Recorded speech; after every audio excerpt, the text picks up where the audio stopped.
días en el libro de 1 Tesalonicenses capítulo 5. A su nombre damos gloria y más gloria. Bendito el nombre del Señor. Qué bueno es estar en la casa del Señor. 1 Tesalonicenses capítulo 5 versículo 1 al 11. Leemos la palabra del Señor a la gloria del Padre, a la gloria del Hijo y a la gloria de su Santo y Divino Espíritu. Pero acerca de los tiempos y de las ocasiones, no tenéis necesidad, hermanos, de que yo os escriba, porque vosotros sabéis perfectamente que el día del Señor vendrá así como ladrón en la noche. Que cuando digan paz y seguridad, entonces vendrá sobre ellos destrucción repentina, como los dolores a la mujer encinta, y no escaparán. Mas vosotros, hermanos, no estáis en tinieblas, para que aquel día os sorprenda como ladrón. Porque todos vosotros sois hijos de luz e hijos del día. No somos de la noche ni de las tinieblas. Por tanto, no durmamos como los demás, sino velemos y seamos sobrios. Pues los que duermen de noche duermen, y los que se embriagan de noche se embriagan.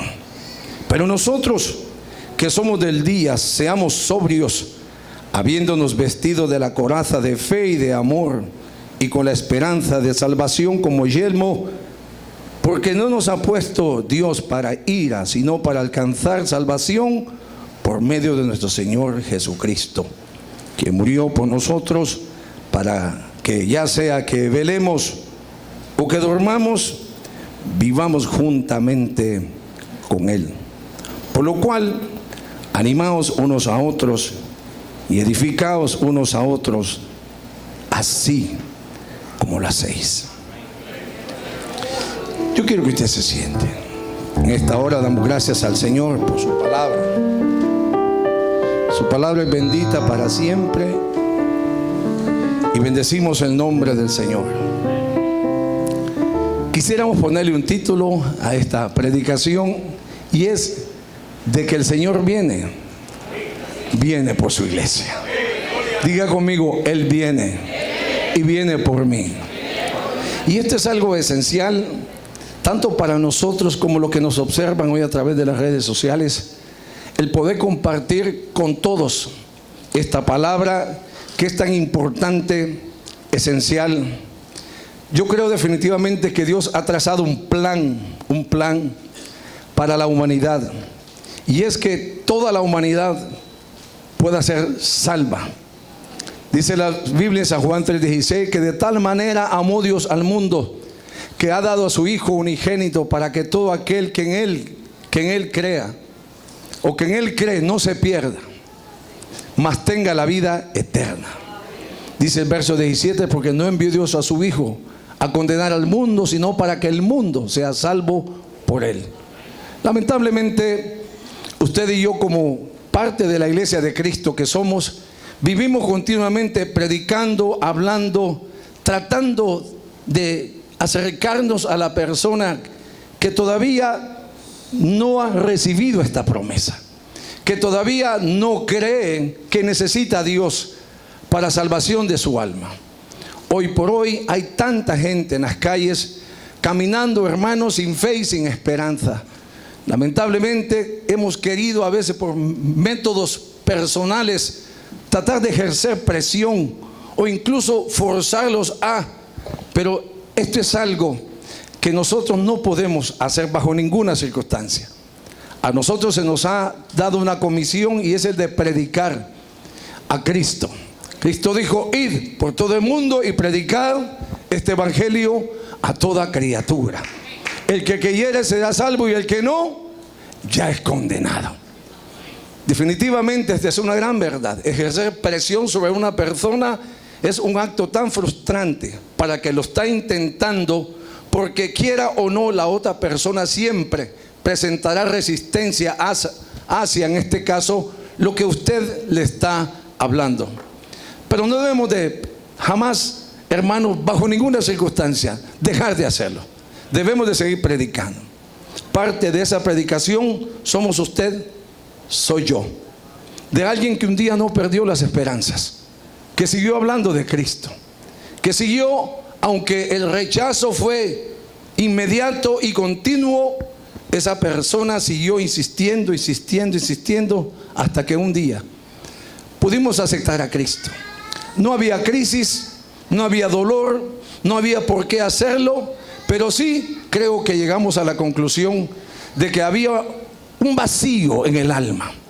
Un vacío que por muchas cosas que habíamos hecho en el pasado, para tratar de olvidar aquellas cosas o para tratar de llenar esos vacíos que a veces el hombre o la persona común y corriente hace cuando estamos en el mundo, ya sea bailando, tomando, ingiriendo, haciendo un sinnúmero de cosas para tratar de alegrarnos un poco. Esa tristeza, amado hermano, que se lleva por dentro.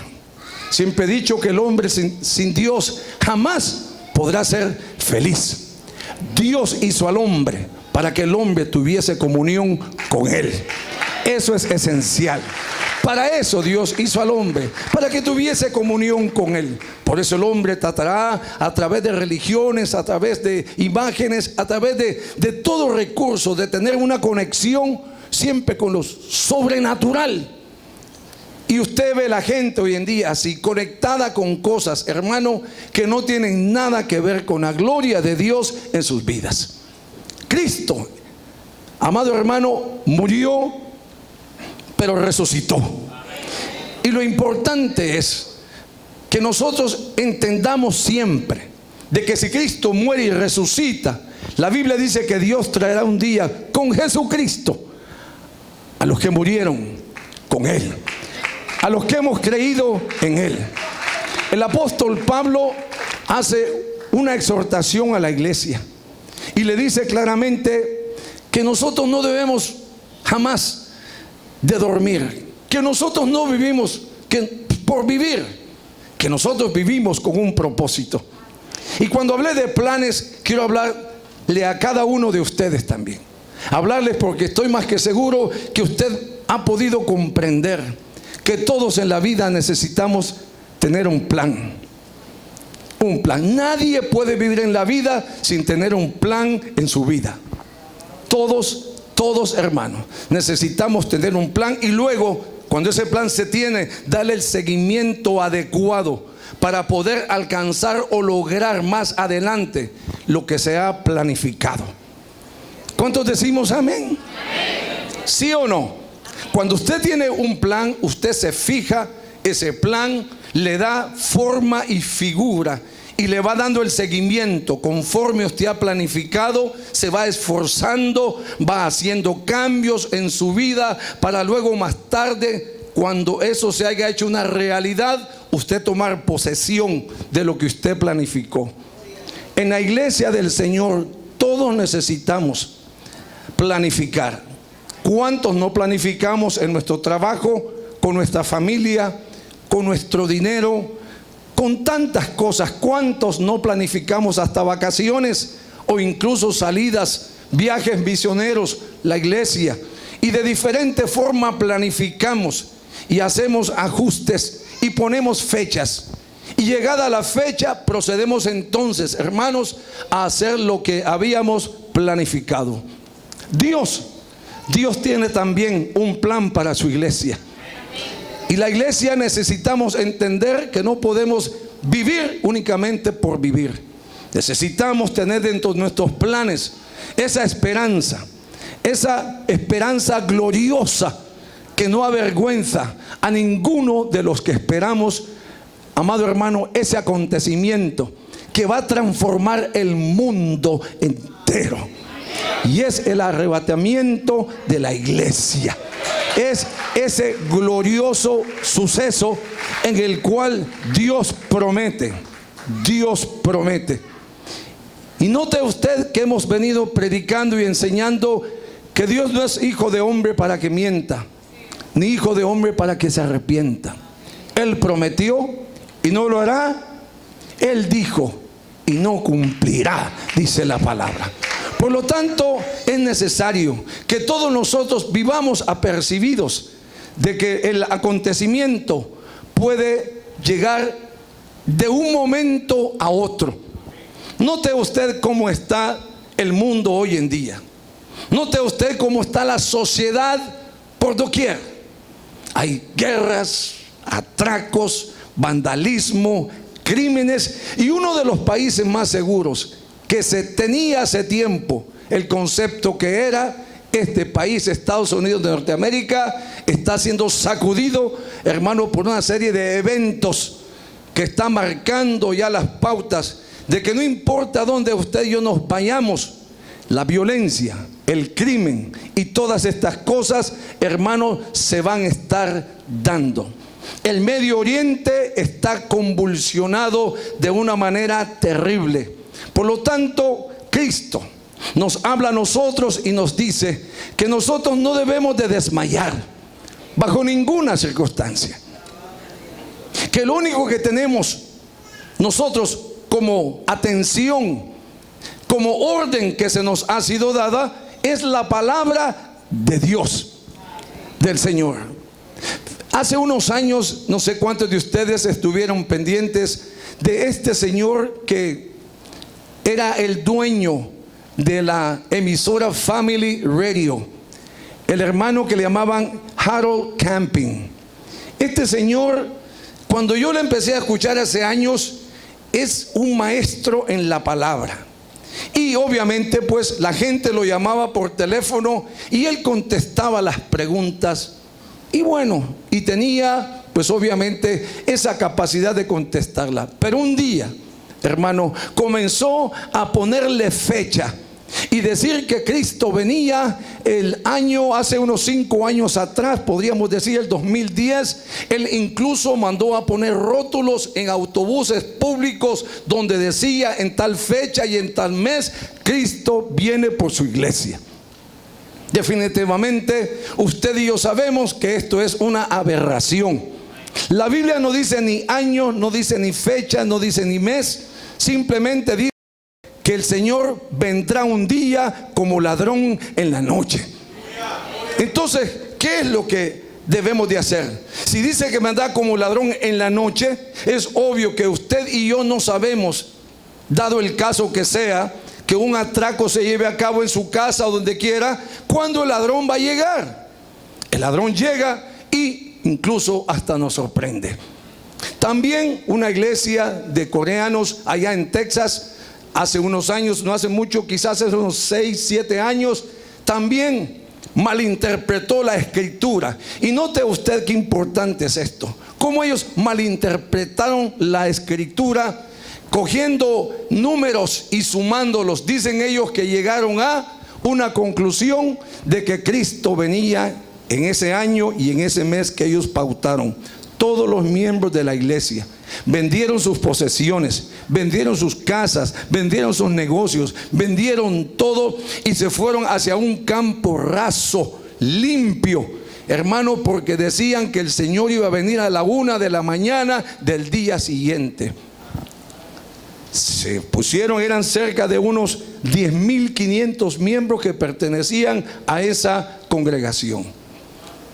Pasó la noche, llegó la mañana, llegó el día siguiente y Cristo no vino. ¿Por qué digo esto? Usted tiene que tener mucho cuidado de gente que pretende ponerle fecha a la venida del Señor. La Biblia bajo ninguna circunstancia nos dice a nosotros cuándo Cristo va a venir. Lo único que el Señor dice aquí en Mateo 24, 36, 42, dice: pero el día ni la hora nadie lo sabe, ni los ángeles de los cielos, sino solo mi Padre, dice Cristo.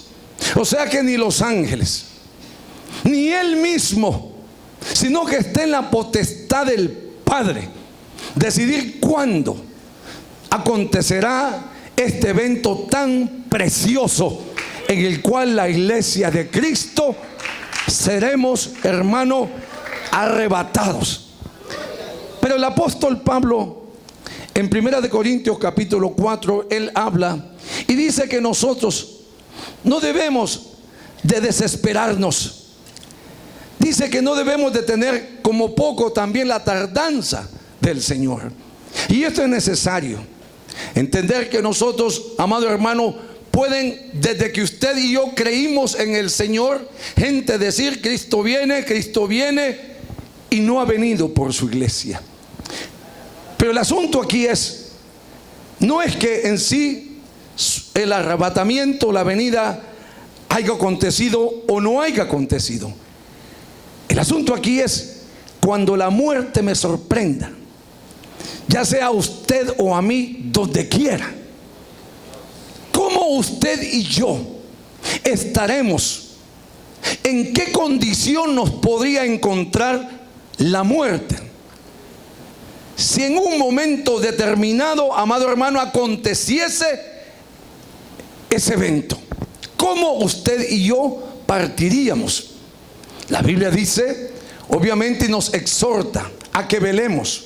La palabra velar implica que tengo que estar consciente del tiempo y de las sazones, del comportamiento mío como persona mientras espero la venida del Señor. La Biblia dice que sin santidad y sin paz nadie verá el rostro del Señor. Hoy somos cientos de millones los que componemos la iglesia de Cristo, tanto aquí como en Europa, en Asia, en diferentes continentes. La iglesia del Señor es inmensa y todos esperamos este advenimiento. Pero cuando la Biblia dice velad, velad, dice en Mateo 42, porque no sabéis a qué hora ha de venir vuestro Señor. La orden es enfática. La orden es, hermano, contundente. Los creyentes debemos de velar. ¿Por qué velar? Si bien es cierto, hemos sido hechos salvos, nuestros pecados han sido perdonados, Cristo nos ha limpiado y nos ha redimido de la muerte y del pecado. ¿Cuánto decimos gloria a Dios? Pero mientras se lleva a cabo, mientras se consuma lo que es el arrebatamiento, dicho sea de paso, hay una palabra en el griego que tiene un significado poderoso y es la palabra harpazo, H-A-R-P-Z-O. Harpazo es algo que se arrebata con violencia. El arrebatamiento será así, en cuestión de segundos. ¡Fua! Y aconteció así. ¡Fua! Así, algo que se arrebata con violencia y con una rapidez increíble. En estos días que estuvimos en República Dominicana construyendo la casita que le construimos a la familia, el maestro constructor es un hombre que siempre que hemos ido se ha reconciliado con el Señor. En otras palabras, cuando nos venimos, se aparta, se separa. Cuando llegamos, hablo con él, despierto conciencia y me dice: yo no sé, pastor, qué me pasa a mí. Yo sé que Dios es bueno, que Dios ha hecho tanto bien a mi vida y a mi familia. La esposa es una sierva del Señor, sus hijos de igual manera, pero él no logra afirmarse. Y yo le decía: santos, ¿por qué se llama así? El que yo decía que es santo, pero no es tan santo como parece. Le decía: usted tiene que tomar una decisión. Usted nunca se va a afirmar en este camino, a no ser que usted tenga planificado un día, pasar el resto de sus días sirviéndole al Señor. Mientras usted siga poniéndole defectos a los hombres y a las personas, usted nunca pondrá la mirada en Cristo, sino en las personas. Y quien nos ha dado salvación y vida eterna no es ninguno común y corriente, sino uno que murió y resucitó y ahora en este momento está sentado a la diestra del Padre. ¿Cuánto decimos gloria a Dios? Entonces la excusa de él es esa, como la de mucha gente hoy en día que encontramos en la calle. Ellos dicen, ¿sabe qué, pastor? Yo no voy a la iglesia porque esa iglesia está llena de defectos, de gente hipócrita. Y obviamente el primer hipócrita es él, porque no se atreve a entender que todos los hombres tenemos virtudes y cualidades. Debemos de entender que la salvación no es dada por un hombre o una mujer como usted y como yo. Debemos de entender que el único que ha dado y ha hecho posible este acto tan maravilloso fue aquel que un día murió en la cruz del Calvario y que al tercer día resucitó entre los muertos.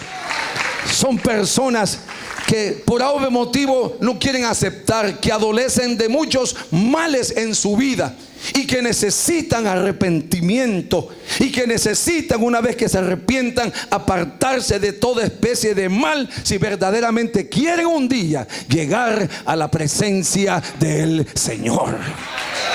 Este hombre decía, esta vez también de igual manera me dijo, bueno, pastor, de lo que ustedes, la iglesia me va a dar, yo voy a hacer una donación a favor del ministerio. Le dijo, eso está bien, pero lo más importante sería que usted se reconciliara de una vez y para siempre con aquel que le ha bendecido tanto como usted idea no tiene.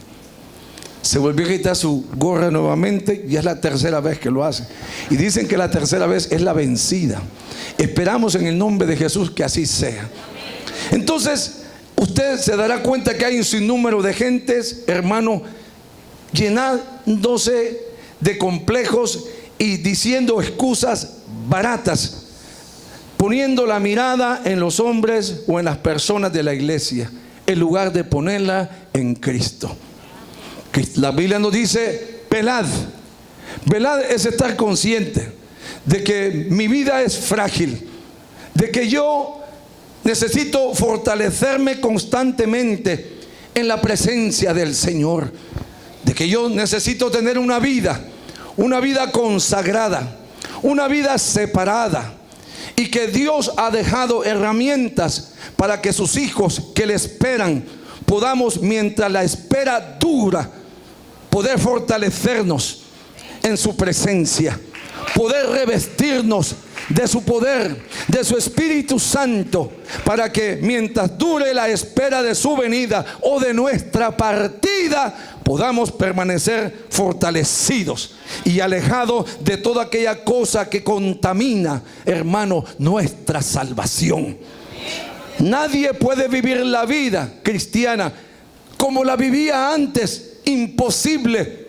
La vida dice velad, dice la Biblia, y velad implica un periodo de tiempo, ya sean años, ya sean meses, ya sean horas, no sé, pero la Biblia dice orad y velad para que no entres en tentación. Note usted, amado hermano, que lo único que el Señor dice en su palabra y nos deja como algo para que podamos vislumbrar que su venida se acerca hoy más que nunca, se encuentra en una de las parábolas que está aquí mismo en el libro de Marcos, capítulo 13, versículos 28 y 31. Dice de la siguiente manera: de la higuera aprended la parábola. Cuando ya su rama está tierna y brotan las hojas, sabéis que el verano está cerca. Saber que el verano está cerca. Es notable ver cómo la palabra parábola significa que Cristo toma un ejemplo natural o terrenal para mostrarnos una enseñanza espiritual. Parábola, y eso lo estudiábamos hace unos años aquí, el significado de lo que es una parábola. Tomar un ejemplo terrenal para traernos una enseñanza espiritual. Cristo dice: de la higuera aprended la parábola, cuando su rama está tierna y brotan las hojas, sabéis que el verano está cerca. Todo lo que hemos estudiado un poquito lo que es los eventos escatológicos o proféticos, sabemos que esta parábola está apuntando hacia la nación de Israel. Israel es esa parábola en la cual el Señor compara. Y es importante porque en el año 1948, en el mes de mayo, Israel es reconocida como un estado, como una nación libre, en medio de allá de ese tumulto bélico donde se están dando plomo día y noche. Dios permite que los judíos comiencen a volver de los 4 extremos de la tierra. Los judíos comiencen a poblar esa tierra, hermanos, donde no se daba absolutamente nada. Y Dios les da la sabiduría para poder comenzar a cultivar. Yo veía un corto de hace muchos años de cómo esta gente comenzó, hermanos, a arar esa arena y a prepararla, Dios dándole la sabiduría para que esa tierra fuese, hermano, una tierra fértil donde pudiera crecer el arrayán, la aceituna, la naranja, el olivo y todas esas cosas que harían de Israel lo que hoy es, una nación próspera. ¿Sabe por qué? Porque Dios lo había establecido así. Ahora note usted lo que dice: cuando ya su rama está verde. Mire qué importante. Cuando ya su rama está verde, está hablando de que estuvo en un tiempo muerto, seco, pero que luego de las cenizas, de donde no había nada, Dios saca un remanente. Un remanente que, de acuerdo a Isaías, Dios haría volver a Israel nuevamente a esa tierra. Dios cumpliría su propósito. Aleluya. Y luego esa rama que es tipo de Israel volviendo a reverdecer, volviendo a tener su gloria. Y dice que cuando su rama está, ¿qué cosa? Está tierna y brotan las hojas. Sabéis que el verano está cerca. Es obvio que está apuntando que la vida está volviendo nuevamente a surgir en una nación que no existía. Amados hermanos, hace unos 70, 80 años Israel había sido barrido por las conquistas de las cuales había sido víctima. Pero Dios, que es fiel y verdadero, Dios que es sabio y a través de los tiempos ha ido poniendo las cosas en orden, Dios le da vida a Israel y dice entonces: de la higuera aprended, cuando ya su rama está tierna y brotan las hojas, sabéis que el verano está cerca. Así también vosotros, cuando veáis que suceden estas cosas, conoced que está cerca a las puertas. El cielo y la tierra pasará, dice el 31, pero mis palabras no pasará. Y mucha gente tiene en poco, hermano, la venida del Señor. Israel es una nación próspera y fértil con todos sus problemas. Con todos sus problemas. Pero Dios dice: cuando veáis que todo esto está ya estipulado y se ha llevado a cabo todo como yo lo he dicho, entonces conoced que Él está a las puertas. Quiere decir que Cristo está a las puertas. Quiere decir que debemos de velar hoy más que nunca, hermanos, y guardarnos y cuidar nuestra salvación con temor y con temblor. Cuidar nuestra salvación implica que debemos de tener mucho cuidado. Que muchos hoy están en la iglesia y son únicamente apariencia de iglesia, pero una vez salen de estos lugares son totalmente diferentes a lo que Cristo verdaderamente quiere que su iglesia sea. Una de las cosas que el Señor alerta siempre a la iglesia, y es, amados hermanos, que no podemos vivir como vivíamos antes, que necesitamos separarnos, que necesitamos vivir velando. Velando implica Y le corresponde a aquella persona que está viva, que sabe que los eventos se están dando, que sabe que ese movimiento que ha surgido, el ISIS, que todas esas cosas, todas esas convulsiones, hermanos, bélicas y guerras de una forma y de otra, están anunciando que el Rey de Reyes y Señor de Señores viene pronto. Viene pronto. Que hay una promesa, aleluya, que no debemos jamás, por sobre todo plan que en esta vida podamos haber trazado, debemos de saber, amado hermano, que este plan, el cual usted y yo hemos trazado para ir al cielo, jamás puede ser alterado bajo ninguna circunstancia. Que no puede haber nada, que no puede haber nadie que nos separe del amor de Dios, que es en Cristo Jesús, Señor nuestro. ¿Cuánto damos gloria a Dios? Por lo tanto, el Señor dice que debemos de vivir apercibidos. Las cosas están dándose ya a una manera que no hay escapatoria. La gente espera cambios en nuestros países, en este país, en el Medio Oriente, de una forma y de otra. Se reúnen los de la Unión Europea para ver cómo solucionan conflictos económicos, bélicos, de una forma y de otra. Este país, hermano, está en una debacle política y social. No hay salida. Eso es lo que está apuntando, amado hermano, que pronto, aleluya, allá desde el cielo va a haber un acontecimiento que va a marcar la gloria de Dios en todo el planeta Tierra, aleluya, cuando con voz de mando, cuando con voz de mando, cuando con voz de mando, cuando con voz de mando y trompeta de Dios, aleluya. Dice que Dios dará la señal. Dios dará la señal. ¿Por qué? Porque todo está cumplido. Y a quienes que viven así, desapercibidos.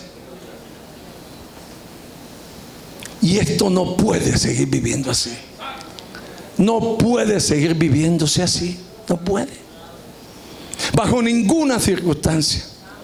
Nosotros podemos vivir desapercibidos de una realidad tan poderosa e importante. La orden ha sido dada. Velad. Por lo tanto, velad. Eso dice el Señor aquí. Dice, prácticamente dice, así también vosotros, cuando veáis que suceden estas cosas, conoced que está cerca. No sé qué tan cerca, pero para mí cerca es algo que está visible y está casi al alcance mío. Está cerca. No sé, pueda que para el Señor cerca impliquen días o meses o años, no sé. Pero la Biblia dice que está cerca. Y cerca implica que la venida del Señor por su iglesia está cerca. Diga conmigo, está cerca. Está cerca. El cielo es una realidad. El cielo es una realidad.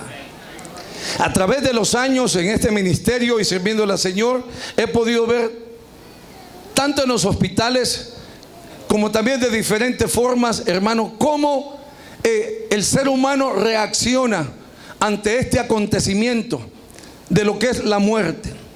El apóstol Pablo dice que no nos entristezcamos.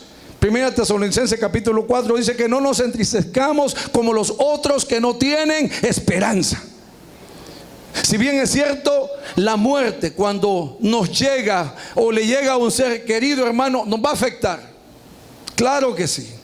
Somos de carne y hueso, nuestros sentimientos se apegan a ese ser que parte de este mundo y ya visiblemente no lo vamos a poder ver ni tocar. Pero la Biblia dice que aquel que muere en Cristo, aleluya, que aquel que muere en Cristo muere en victoria. Es más, la Biblia lo menciona, que dice que no nos entristezcamos como los otros que no tienen esperanza. Como los otros que no tienen esperanza. Hay dos grupos: de los que vivimos y moriremos en esperanza, y de los que mueren y mueren sin esperanza. El que muere sin esperanza es obviamente aquel que, habiendo escuchado o no la palabra del Señor, simplemente cerró su corazón para no creer que Jesucristo es el camino, la verdad y la vida, y que nadie viene al Padre si no es por mí, dice el Señor. Pero los que hemos creído, nosotros, aleluya, el apóstol dice, los que habremos quedado, bendito sea el Señor, no precederemos a los que ya partieron con nosotros. La Biblia hace un énfasis muy importante, y es que los que están muertos, la Biblia les llama que están dormidos. Duermen, dice, duermen, porque es como un sueño. El hermano John Hagee hablaba en estos días de cómo el hermano cantante Johnny Cash, ese hombre hace unos 2-3 años falleció de cáncer, y él hace como 5 o 6 años hizo una película que la transmitieron en el canal cristiano y se llamaba I Walk the Line. Yo caminé en la línea. Y él habla claramente y testificaba y decía que su hermano y él eran muy unidos cuando eran jóvenes. Pero un día el hermano cogió una sierra de gas partiendo un tronco de un árbol, y la sierra le dio vuelta y lo hirió a muerte.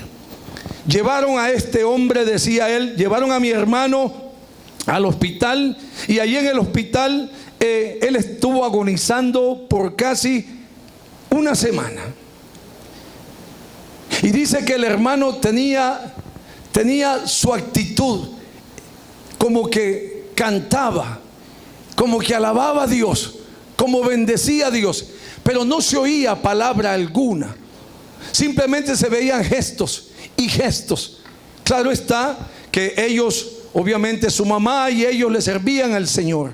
Su papá estaba medio crudo todavía, le faltaban convicciones para servirle al Señor fielmente. En uno de esos días él vuelve en sí, y cuando ve a su mamá le dice: mamá, no llores por mí, por favor, porque yo he regresado de un lugar que es un lugar precioso y maravilloso, un lugar donde he visto al Señor sentado en su trono, sonriente y rodeado de mucho pueblo y rodeado de muchos. Y ahí no hay tristeza, ahí no hay enfermedad, ahí no hay, únicamente que lo que hay es gozo y alegría para aquellos que han peleado la buena batalla de la fe. De la fe.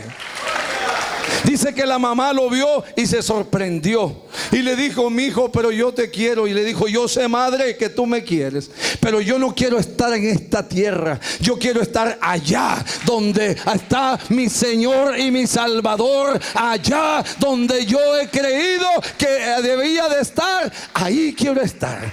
Dice Johnny que él se acercó a él, dice, y le dio un beso y le dijo: my brother, I wait for you in heaven. Please, le dijo, don't delay it.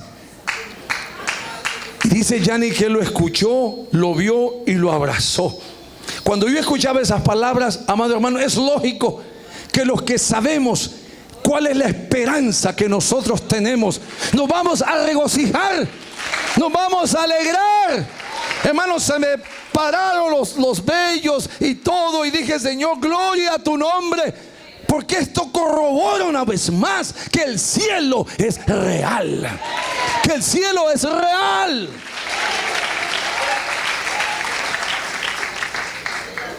La madre de un niño de un país latinoamericano sale ahí también a través de un intérprete. Dice: mi hijo estaba muy enfermo y lo llevé al hospital St. Jude.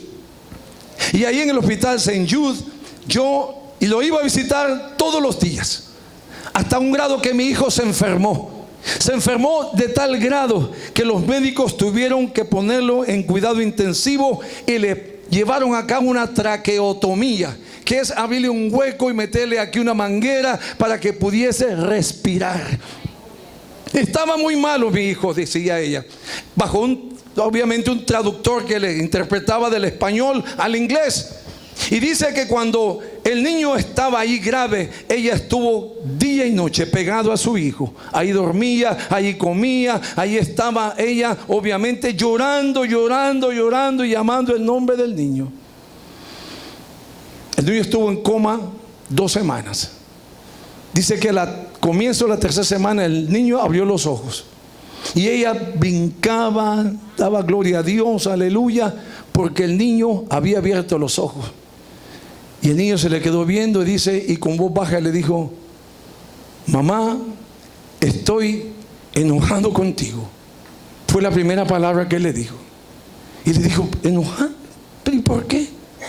Porque madre, dijo, yo acabo de salir de un lugar donde habían ángeles, donde había una preciosidad. Y había un ser, le dijo, sentado en un trono, con unas vestiduras blancas, con unos ribetes de oro en sus ropas, con una corona en su cabeza, con unas ropas blancas, tan blancas que yo no le podía ver. Y todo lo que había ahí era hermoso y precioso. Pero los ángeles me dijeron a mí: tienes que volver. Y yo le dije: ¿por qué? ¿Por qué? Si esto es tan hermoso, tan precioso. Y dice que los ángeles le dijeron: porque es que tu madre llora y te llama día y noche, tienes que volver. ¿Por qué digo esto? Hay momentos que es lógico, que sabemos que nos aferramos tanto al ser humano que amamos, que desconocemos quizás la grandeza de aquello que nos espera el día de nuestra partida.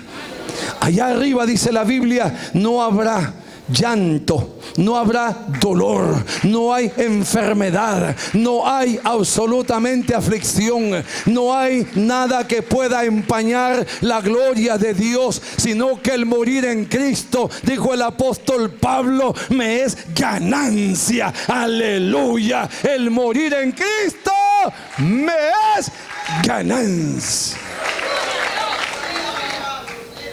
El cielo tiene que ser eso, no una tortura.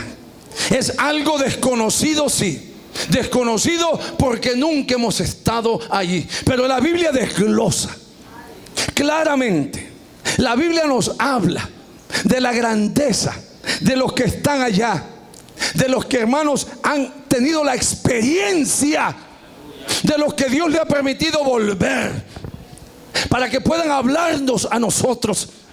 Como el apóstol Pablo dijo, cosas preciosas y maravillosas yo he podido ver, de las cuales el Señor me ha dicho que no hable de ellas, porque son difíciles para entender. El morir en Cristo es solamente una faceta diferente, donde nos desconectamos de esto carnal y material y pasamos a un mundo glorioso y maravilloso, donde ya no hay dolor, angustia, pestes, enfermedades, tentaciones ni ataques del diablo. Pero la Biblia dice que debemos de velar. Velar, sí, porque este galardón, amado hermano, nos espera. Todo aquel que ha planificado estar en la presencia de Dios tiene que guardarse del mal, tiene que guardarse del pecado, tiene que separarse de todas esas cosas. ¿Por qué? Porque así como el cielo es real, también el infierno es real. Y aunque la gente dice, yo no creo que Dios sea tan malo como para enviar al hombre al infierno, cuidado, porque la Biblia dice que Dios no envía a nadie al infierno, sino que el mismo hombre, cuando rechaza la deidad, la autoridad, la santidad de Dios, él mismo se condena, por cuanto ha decidido rechazar una de las cláusulas importantes que hay en esta palabra, y es la santidad. Allá no puede entrar nada inmundo. ¿Cuántos decimos gloria a Dios? Allá no puede entrar nada sucio. Por lo tanto, el deber nuestro es velad. Velad, ¿por qué motivo? Porque todo está aconteciendo de una forma tan rápida, amado hermano, que en cualquier momento, el día jueves salí a recoger a mi esposa, hacer una diligencia, y mientras hacía el stop y procedía hacia avanzar, un auto venía sentido opuesto, y yo supuse que iba a venir recto también, pero esta persona no solamente venía recto, sino que a medio camino hizo, hermano, una derecha y ¡plá!, impactó. Ahí quedé a media calle con el impacto del vehículo, lo moví un poco así. Él venía con una niña de 2 años en el asiento trasero del lado derecho. Y yo digo, entre más cosas acontecen, entre más cosas uno puede ver, se da cuenta cuán breve es la vida de uno en este planeta Tierra. Hoy podemos levantarnos y hoy puede acontecer algo inesperado y se fue. Otras personas adolecen de enfermedades y paulatinamente van sucumbiendo hasta que el momento les llega. El asunto aquí es despertar conciencia. ¿Cómo está nuestra vida hoy si Cristo viniese?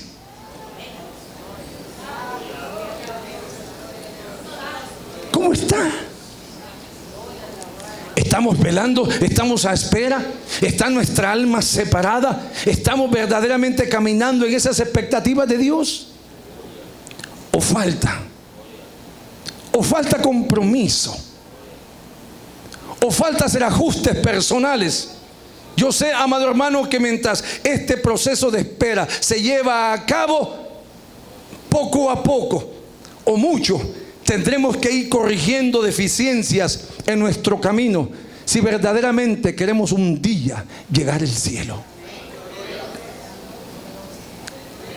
Jugar al cristianismo, jugar a cristiano, no beneficia a nadie. No beneficia. Creo que es la mentira más cruel que alguien se pueda jugar a sí mismo. No podemos, bajo ninguna circunstancia, pretender jugar a que voy a la iglesia. Sin embargo, estamos en total desacuerdo con la voluntad de Dios. Dice, obviamente, la Biblia hablando, el Señor, bendito sea el nombre del Señor. Gloria al que vive para siempre. En el versículo 19 dice, versículo 5: y salió del trono una voz que decía: alabad a nuestro Dios, todos sus siervos, y los que le teméis, así pequeños como grandes.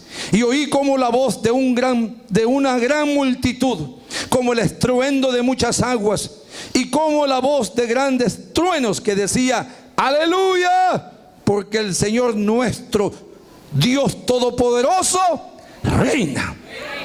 Gocémonos y alegrémonos y démosle gloria, porque han llegado las bodas del Cordero y su esposa se ha preparado. ¿Y sabe usted quién es la esposa? La iglesia del Señor. Somos su esposa. Dice, y su esposa se ha preparado. ¿Con qué? ¿Cómo? Dice aquí. Y a ella se le ha concedido que se vista de lino fino, limpio y resplandeciente, porque el lino fino en las acciones justas de los santos. Y el ángel me dijo: escribe, bienaventurados los que son llamados a la cena de las bodas del Cordero. Y me dijo: estas son palabras verdaderas de Dios. Yo me postré a sus pies para adorarle. Y él me dijo: mira, no lo hagas. Yo soy consiervo tuyo y de tus hermanos que retienen el testimonio de Jesús. Adora a Dios, porque el testimonio de Jesús es el espíritu de la profecía. Es el espíritu de la profecía. Quiere decir entonces que estos eventos van a tomar lugar de los que acabamos de leer en el cielo, donde habrá un pueblo, donde habrá una multitud de hombres y mujeres, de jóvenes y niños. Amado hermano, que nos habremos enfocado en ese plan de redención, pero a la misma vez de santidad. La Biblia hace mención aquí en el libro de Mateo, capítulo 25, del 1 al 13, y nos habla de 10 vírgenes. ¿Cuánto decimos gloria a Dios? De 10 vírgenes. Las